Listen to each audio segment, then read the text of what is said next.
ಆತ್ಮೀಯರೇ, ಎಲ್ಲರಿಗೂ ಶುಭೋದಯ. ಈ ದಿನ ಫ್ರೀಡಮ್ ಪಾರ್ಕಲ್ಲಿ 11:30 ಈ ದಿನ 11:30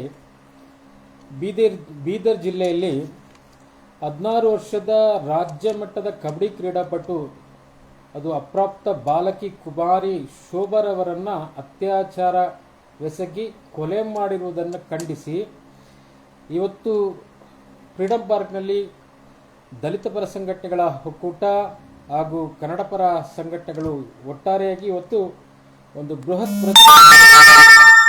ಇವತ್ತು ಶಾಲೆಗಳಲ್ಲಿ ಎಲ್ಲಿ ರಕ್ಷಣೆ ಇರುತ್ತೆ ಹೆಣ್ಮಕ್ಕಳಿಗೆ ಅಂತ ನಾವು ಅಂದ್ಕೊಳ್ತೀವೋ ಅಲ್ಲಿ ರಕ್ಷಣೆ ಇಲ್ಲದೆ ಇರತಕ್ಕಂಥದ್ದು ನಾವು ಹಲವಾರು ಬಾರಿ ಗಮನಿಸಿದ್ದೀವಿ. ಆ ಘಟನೆಗಳನ್ನು ಸಹ ನೋಡಿದ್ದೀವಿ. ಆ ಘಟನೆಗಳ ವಿರುದ್ಧ ಬೀದಿಗಿಳಿದು ಹೋರಾಟವನ್ನು ಸಹ ಮಾಡಿದ್ದೀವಿ. ಎಷ್ಟೇ ಮಾಡಿದ್ರೂ ಸಹ ಇವತ್ತು ಎಲ್ಲಿ ರಕ್ಷಣೆ ಅಂತ ನಾವು ನಮ್ಮ ಮಕ್ಕಳನ್ನು ಶಾಲೆಗಳಿಗೆ ಸೇರಿಸ್ತೀವೋ ಅಥವಾ ಹಾಸ್ಟೆಲ್ಗೆ ಸೇರಿಸ್ತೀವೋ ಅಲ್ಲೇ ಇವತ್ತು ಸುರಕ್ಷತೆ ಇಲ್ಲದೆ ಇರತಕ್ಕಂಥದ್ದು.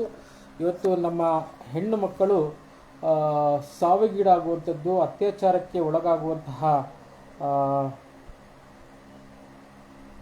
ಕೆಲಸಗಳು ನಡೀತಾನೆ ಇದೆ. ಇದಕ್ಕೆಲ್ಲ ಇವತ್ತು ನಾವು ಯಾವುದೇ ಜಾತಿ ಇರ್ಬೋದು, ಯಾವುದೇ ಧರ್ಮ ಇರ್ಬೋದು, ಒಂದು ಹೆಣ್ಣಿಗೆ ಆದಂತಹ ಅನ್ಯಾಯದ ವಿರುದ್ಧ ಇವತ್ತು ಹೋರಾಟಗಾರರು ಬೀದಿಗಿಳಿದು ಹೋರಾಟ ಮಾಡುವಂತಹ ಪರಿಸ್ಥಿತಿ ಎದುರಾಗಿದೆ.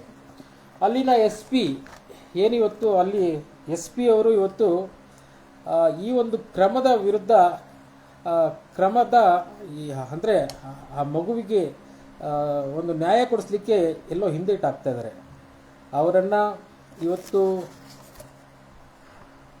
ಸೇವೆಯಿಂದ ವಜಾಗೊಳಿಸಬೇಕು, ಅಮಾನತುಗೊಳಿಸಬೇಕೆಂಬಂತಹ ನಿಟ್ಟಿನಲ್ಲಿ ಇವತ್ತು ಅನೇಕ ಹೋರಾಟಗಳು ಬೀದರ್ನಲ್ಲಿ ನಡೆದಿದೆ. ಆದರೆ ಇವತ್ತು ಹೋರಾಟಗಾರರ ವಿರುದ್ಧವೇ ಇವತ್ತು ಅಲ್ಲಿನ ಜಿಲ್ಲಾ ಪೊಲೀಸ್ ಇಲಾಖೆ ಹೋರಾಟಗಾರರ ಮೇಲೆ ಕ್ರಮಗಳನ್ನು ತೆಗೆದುಕೊಳ್ಳುವಂಥದ್ದು, ದೂರುಗಳನ್ನು ದಾಖಲಿಸುವಂಥ ಕೆಲಸ ಮಾಡ್ತಾ ಇದೆ.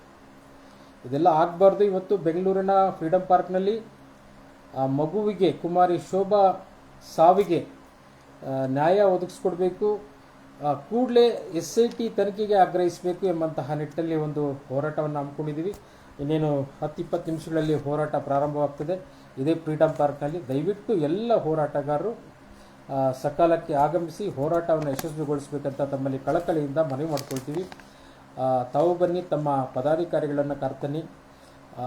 ಈ ಒಂದು ಹೋರಾಟ 1 ಅಥವಾ 2 ಗಂಟೆಗಳ ಕಾಲ ನಡೆಯುತ್ತೆ. ದಯವಿಟ್ಟು ಎಲ್ಲ ಹೋರಾಟಗಾರರು ಒಂದು ಬಾಳಿ ಬೆಳಕಬೇಕಾದಂತಹ ಒಂದು ಹೆಣ್ಣು ಮಗುವಿನ ಸಾವಿಗೆ ನಾವೆಲ್ಲ ಇವತ್ತು ಖಂಡಿಸಬೇಕಾಗ್ತದೆ.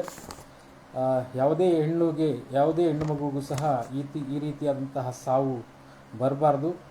ಎಷ್ಟೇ ಮುನ್ನೆಚ್ಚರಿಕೆ ಕ್ರಮಗಳನ್ನು ತೆಗೆದುಕೊಂಡು ಸಹ ಇಂತಹ ಘಟನೆಗಳು ಅಲ್ಲಲ್ಲಿ ನಡೀತಾನೆ ಇದ್ದಾವೆ. ಇದನ್ನು ಖಂಡಿಸಿ ಹೋರಾಟವನ್ನು ಮಾಡೋಣ. ಇದು ದಯವಿಟ್ಟು ಎಲ್ಲ ಹೋರಾಟಗಾರರು 11:30 ಒಳಗೆ ಫ್ರೀಡಮ್ ಪಾರ್ಕ್ ಒಳಗೆ ಬರಬೇಕಂತ ತಮ್ಮಲ್ಲಿ ಕಳಕಳಿಯಿಂದ ಮನವಿ ಮಾಡ್ಕೊಳ್ತೀನಿ. ನಮಸ್ಕಾರ.